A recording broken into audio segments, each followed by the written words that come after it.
ॐ रामाय रामभद्राय रामचन्द्राय वेदसे रघुनाथाय नाथाय सीताया पतये नमः। रामलला हम आएंगे, मंदिर भव्य बनाएंगे। ये संकल्प 5 तारीख को भाद्रपद मास कृष्ण पक्ष द्वितीया और बुधवार को माननीय वंदनीय अर्चनीय संतों के सानिध्य में देश के यशस्वी प्रधानमंत्री नरेंद्र भाई मोदी जी, राष्ट्रीय स्वयंसेवक संघ के माननीय सरसंघ चालक मोहन राव जी भागवत एवं यूपी के यशस्वी मुख्यमंत्री योगी आदित्यनाथ जी के कर कमलों द्वारा परिपूर्ण हुआ। ये संकल्प मात्र 5 अगस्त को परिपूर्ण नहीं हुआ है। ये संकल्प के लिए हिंदू समाज ने 500 वर्ष संघर्ष किया है। त्रेता युग में लगभग 17,85,000 पूर्व भगवान के स्वधाम गमन के पश्चात भगवान श्री राम के पुत्र लव और कुश ने यह मंदिर का निर्माण करवाया। अति दिव्य भव्य मंदिर बनाया था उस समय, लेकिन सरयू के अंदर बाढ़ आई और यह मंदिर ध्वस्त हो गया। अयोध्या नेस्त नाबूद हो गई। उसके पश्चात विक्रमादित्य के राज्यकाल के अंदर राजा विक्रमादित्य ने उस जमीन को खोजकर 14 कसोटी पत्थर और 84 कंभों का अति सुंदर भगवान श्री राम का मंदिर वहां बनाया गया। 1528 के अंदर एक लुटेरा बाबर, जिसका नाम था, उसका काम लूटना, अत्याचार करना, मुगलों का काम आज तक यही रहा है। आपने इतिहास को देखा होगा, इतिहास को पढ़ा होगा। जहाँ जहाँ मुगलों का राज था वहाँ वहाँ अत्याचार हुए, लूट हुई और हिंदुओं के मंदिरों को तोड़ा गया। मुसलमानों के संत मूसा असीकाल के भड़काने पर मीर बाकी द्वारा भगवान राम के मंदिर को तोड़ा गया। उस समय 1,74,000 हिंदुओं ने अपने प्राणों की आहुति दी और आहुति के बाद में वहां मस्जिद रूपी ढांचा निर्माण हुआ है। भाइयों, 1,74,000 हिंदुओं ने बलिदान दिया है और कहते हैं उस ढांचे का नाम जन्म स्थान मस्जिद रखा गया है। कई लोगों ने संघर्ष किया। मराठा बाजीराव पेशवा, गुरु गोविंद सिंह ने बहुत प्रयास किए, लेकिन प्रयास सफल नहीं हुए। उसका मुख्य कारण था हिंदू समाज एक नहीं था। हिंदू समाज जातिवाद, प्रांतवाद, भाषावाद, क्षेत्रवाद में बटा हुआ हिंदू समाज एक नहीं होने के कारण यह कई बार प्रयास हुए, लेकिन प्रयास विफल हुए। टोडरमल बीरबल के कहने पर अकबर ने भी वहाँ एक राम चबूतरा बनाया था और लगभग 76 बार राम मंदिर के निर्माण के लिए लड़ाई हुई है।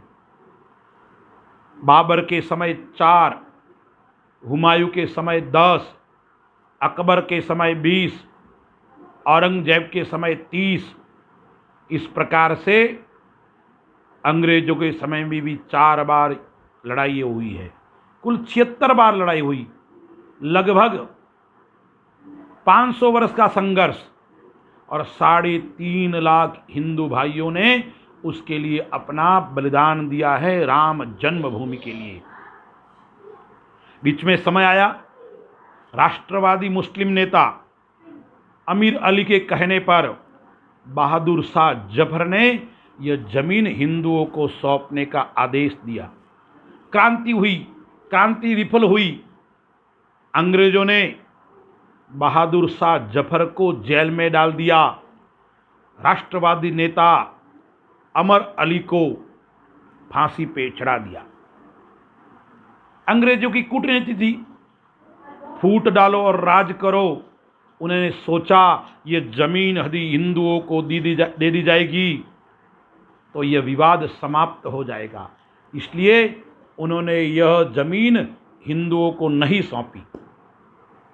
जमीन का कब्जा अपने पास में रखा और मंदिर का विवाद सुलझा नहीं। बंधुओं, कई लोगों ने अपना बलिदान दिया और बलिदान के बाद भी ये विजय हमें प्राप्त नहीं हुई। और कहते हैं 1934 के अंदर अयोध्या के राम भक्तों ने संघर्ष किया। उस ढांचे को बहुत भारी नुकसान पहुंचाया, लेकिन सफलता हमें पूर्ण प्राप्त नहीं हुई। 22 दिसंबर 1949 के अंदर एक चमत्कार होता है। रात्रि के काल में एक प्रकाश पुंज दिखाई पड़ता है और भगवान राम का वहाँ प्रागट्य होता है। भगवान राम वहाँ प्रकट होते हैं। प्रातःकाल में सूचना सबको मिलती है, लेकिन सरकार ने वहाँ पे ताले लगवा दिए जाते हैं। लेकिन हिंदुओं ने वहाँ पे कीर्तन प्रारंभ किया, पूजा प्रारंभ की, और यह पूजा 1992 तक अनवरत चलती रही। बंधुओं, 1950 के अंदर हिंदुओं द्वारा, 1959 के अंदर निर्मोही अखाड़ा द्वारा और 1961 के अंदर मुस्लिम पर्सनल लॉ बोर्ड द्वारा मुकदमा दायर किया जाता है। हमारे भगवान का मंदिर का मुकदमा कोर्ट के अंदर साक्ष्यों के आधार पर लड़ा जाता है।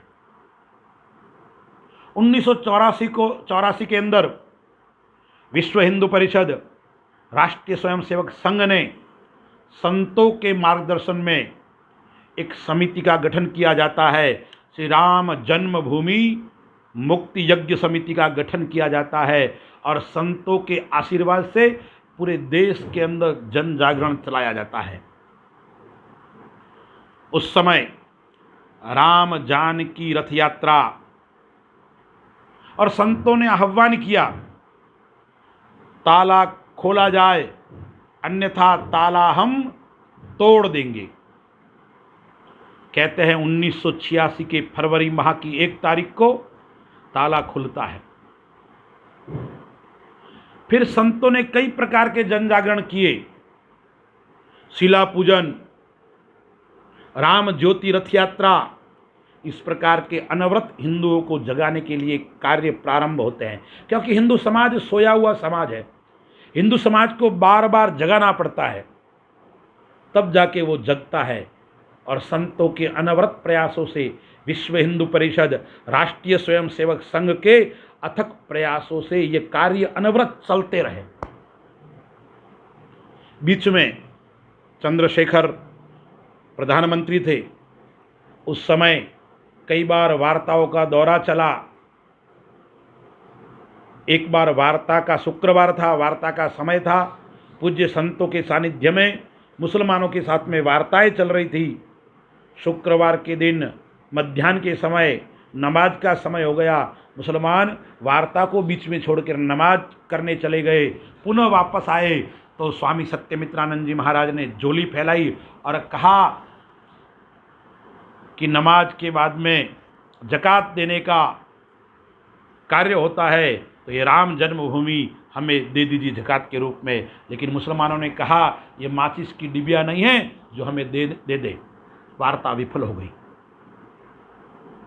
1990 के अंदर संतों ने एक आह्वान किया हिंदू समाज से कि कार सेवा प्रारंभ की जाए। 30 अक्टूबर को कार सेवा अयोध्या पहुंचना है, इस प्रकार का संतों ने आदेश दिया।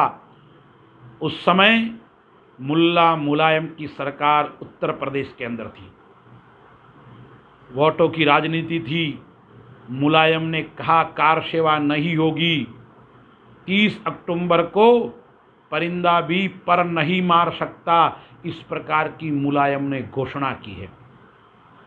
अयोध्या के चारों ओर से रास्ते बंद कर दिए, रेलें बंद कर दी, बसें बंद कर दी, चारों ओर खाई खुदवाई दी जाती है। लेकिन बंधुओं, बजरंग बली के भक्तों, राम के भक्तों का संकल्प था, राम काज किए बिनु मोहि कहाँ विश्राम। उस समय झाड़ियों से होते हुए, छोटे छोटे पगडंडी से होते हुए सैकड़ों राम भक्त अयोध्या के अंदर पहुंचते हैं। 30 अक्टूबर को प्रातःकाल में जय राम श्री राम, जय जय राम, जय जय श्री राम, इस घोष के साथ में सैकड़ों राम भक्त अयोध्या की पावन धरा पे पहुंच जाते हैं। मुलायम तिलमिला उठता है। प्रातःकाल में अखबार में आता है समाचार। समाचार के मुख्य पृष्ठ पे मुख्य न्यूज होती है कि सरकार हार गई, कार सेवक जीत गए। और उसके इस न्यूज को देखकर मुलायम तिलमिला उठता है और कहते हैं 2 दिन बाद में पुनः कार सेवा होती है 2 नवंबर को। और उस समय सैकड़ों राम भक्तों पर मुल्ला मुलायम गोली चलाता है और सरयू भी उस समय लाल हो जाती है। भगवान के वहाँ देर है लेकिन अंधेर नहीं है। बंधुओं, आज वो ही मुलायम अस्पताल के अंदर सड़ रहा है। रथ यात्रा को रोकते समय लाल कृष्ण आडवाणी जी को गिरफ्तार किया था और आज वही लालू जेल के अंदर सड़ रहा है।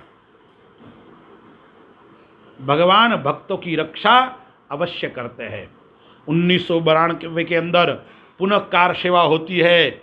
उस समय कल्याण सिंह जी की सरकार होती है। कल्याण सिंह जी ने कहा था राम भक्तों के ऊपर मैं गोली कभी नहीं चलाऊंगा, और यही हुआ।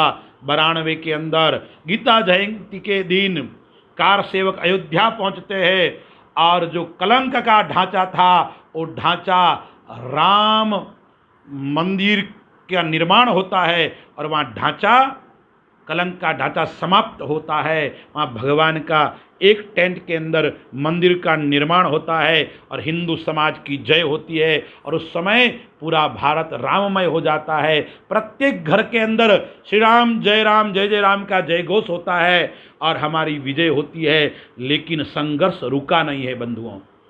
1993 के अंदर राष्ट्रपति ने कोर्ट को कहा है 1528 से पहले वहाँ क्या होता है, विदेशों से मशीन मंगाई जाती है, खुदाई होती है, वहाँ ओम नमः शिवाय लिखे हुए खंभे प्राप्त होते हैं। भगवान राम के मंदिर के, भगवान हरि के मंदिर के कई अवशेष प्राप्त होते हैं। कोर्ट के अंदर मुकदमा आगे बढ़ता है और माननीय उच्चतम न्यायालय ने आदेश दिया है कि वहाँ भगवान का भव्य मंदिर निर्माण था पहले और वापस पुनः भव्य मंदिर निर्माण होना चाहिए। ये अवसर आया, मंदिर का भूमि पूजन भी हो गया है। लेकिन उससे मात्रा में खुश होने की आवश्यकता नहीं है बंधुओं, क्योंकि और लड़ाई हमें आगे लड़नी है। यह तो पहली झांकी है, काशी मथुरा बाकी है। हमें काशी को मुक्त करना है, हमें मथुरा को भी मुक्त करना है। आइए हम सब संकल्प लेते हैं कि भगवान श्री राम का भव्य मंदिर निर्माण हो रहा है। अब हमें काशी की ओर देखना है, मथुरा की ओर हमें कूच करना है और वहाँ भी भगवान का भव्य मंदिर निर्माण हो। यही हमारा हिंदू का संकल्प होना चाहिए।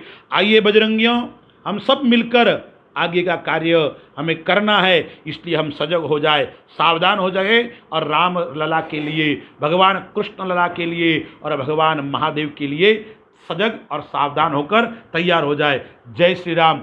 इस वीडियो को सब लोग शेयर करें और सब्सक्राइब करें, यही आपसे निवेदन है। और जय श्री राम।